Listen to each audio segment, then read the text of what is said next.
wolfing down Doritos backstage. Does not sound healthy. No, but anyway. So how are you? I'm good. Thanks for being here. So, but since this is the Sync Awards, we're going to stick with Sync. We're going to stick with music for screens, as we call it at Variety. And Nile, I'll bet a lot of people don't know, one, that you have a history with video games. You started a company that released video game soundtracks, some of the most successful. With the yes right. Yeah, exactly. Including like the Halo franchise. What else did you guys do? Yeah, I've obviously Hitman and Assassin's Creed. Well, what made you want to get into the video game soundtrack? Okay, this is really simple. How many of you are in the rock and roll business? Not as many as I would have thought, but okay. Well, this is the same side. Yeah, okay, got it. But if you were in the rock and roll business, you would know that one of the great distractions, and also it's sort of like cleaning your palate. If you're eating a meal and you want to clean your palate, you get writer's block sometime. And the best way, at least I've found, to cure writer's block is you go and you do something totally different. And boy, it just shows you how old I am. We used to have to walk down to the arcade. I know some people go, arcade, what's that? No, they're very popular here in Toronto. Okay, oh really? Yes. There's that place till. All right, I'll move into Toronto then. When I first started the company, I used to say that video games go with rock and roll like supermodels and the other stuff. But it's almost sort of like built into the DNA of the music business, especially from the touring and recording side. And also, I feel like, sort of like the way Chic had this mysterious identity, you too have this mysterious identity where you've done so much film scoring. If you look on Nile Rodgers' IMDb page, first of all, it'll scroll forever, but it has so many movies that you probably didn't know he worked on. Like, Because they sucked. No, Coming to America. Oh, that's Fantastic. First Girls Are Easy, I like. That one did as well. Okay, Beverly Hills Cop 3, maybe Thelma not. and Louise. Yep, Thelma and Louise definitely did not suck. So we were talking to Jesper in the previous session about the difference between writing for film and video games, which is the difference essentially between writing for the story or the narrative versus a character. Right. So how would you describe the difference? We're always going for emotion, be it heartfelt emotion, be it excitement, be it humor.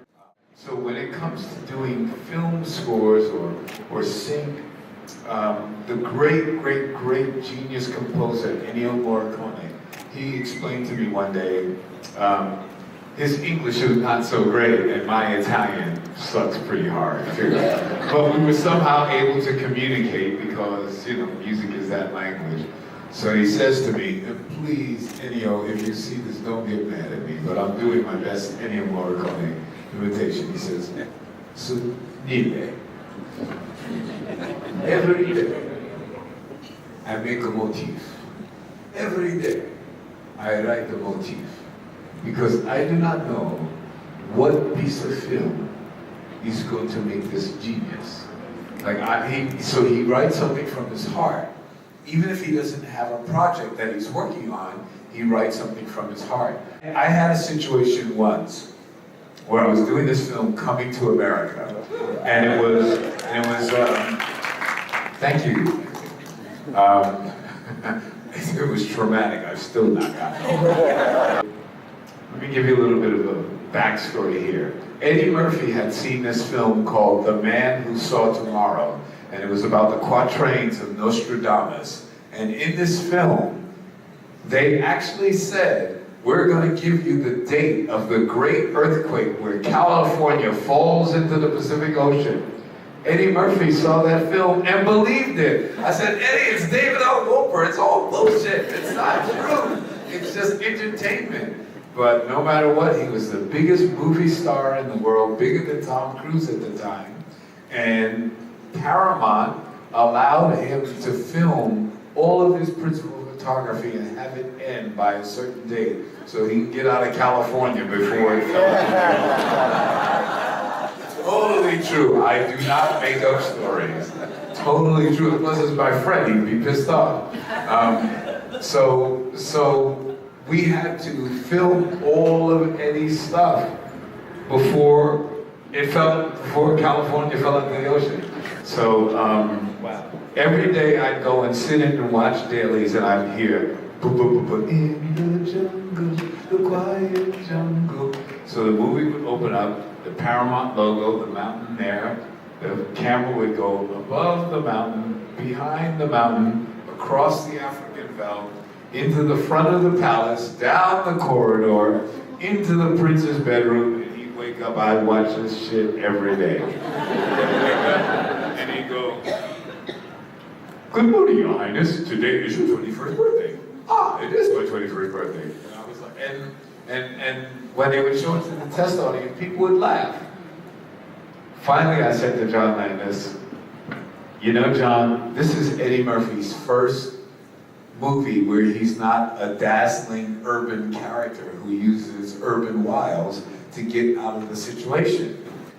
The only way we can sort of tell his backstory is if we use those first opening minutes. Let's put it into Zulu language so that at least when he first opens his mouth and speaks English, what do the people know? He at least speaks 2 languages. Yeah, he is a prince. He's cool. He's smarter than we are. He speaks this language that we can't speak, and he speaks English perfectly.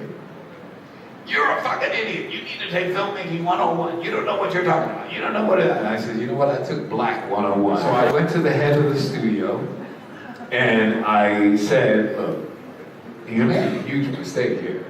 I know it's funny, and I know when you're a comedian, or when you're making a comedic movie, the laughs are the most important thing."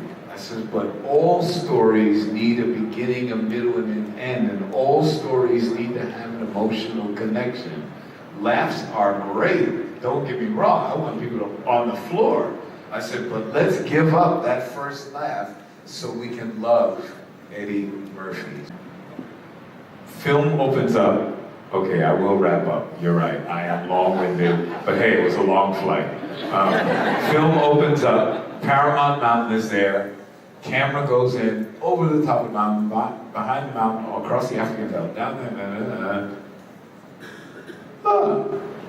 "Happy birthday, Your Highness, today is your feeling, blah, blah, blah, blah, blah." But meanwhile, before that, instead of hearing in the jungle, John Landis is sitting in his director's chair, and all of a sudden, he hears nothing except these beautiful Zulu voices go, "Himboe, ah, Himboe, ah, Himboe, ah, Himboe, ah, Himboe, ah," and then does all the same camera stuff, up to, "Today is your 25th birthday."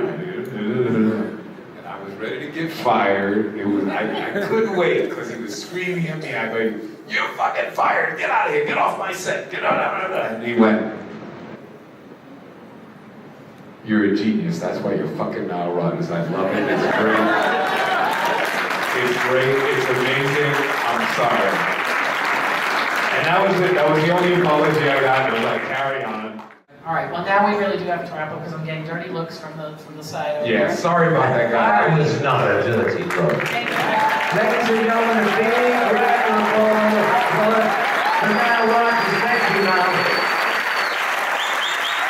I hope you learned something, and Doritos are pretty awesome.